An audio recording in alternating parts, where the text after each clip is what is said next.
Sitting on 380 acres next to Lake Wylie, Daniel Stowe Botanical Garden is a magnificent attraction that is still in its infancy. It opened less than 20 years ago with a master plan that fills out more and more with the passage of time.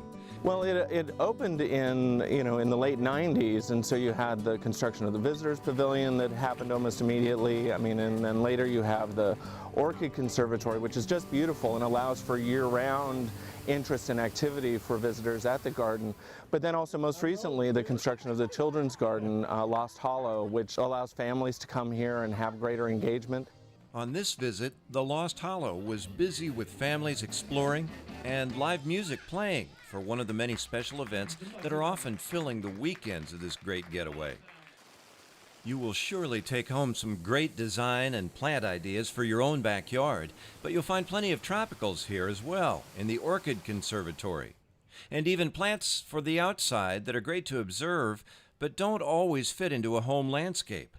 More than 2 centuries ago, a French botanist, André Michaux, explored this very area and discovered a tree with leaves more than a foot long that would become known as Magnolia macrophylla Michaux, also known as big leaf magnolia. You don't see it much, but you do here in the Daniel Stowe Botanical Garden. The headline for the garden's mission is really to create an unforgettable garden experience for our visitors, and flowing from that, we want them to be excited about that, want to come back, but also to carry that out into their own experiences. Simply a light walk in the garden can make for a great morning or afternoon, but you can also bump it up for more exercise on walking trails if you want.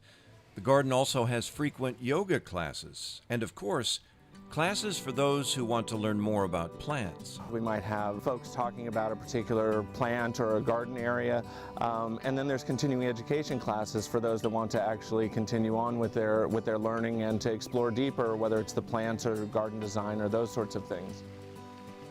Finding an attraction that satisfies the curiosities, comforts, and the energy expenditure needs of young and old alike can be a challenge for diverse groups. A garden like Daniel Stowe can be a great choice. The Daniel Stowe Botanical Garden is at 6500 South New Hope Road in Belmont, and they're open daily from 9 a.m. to 5 p.m. For more information, give them a call at 704-825-4490 or go online to dsbg.org.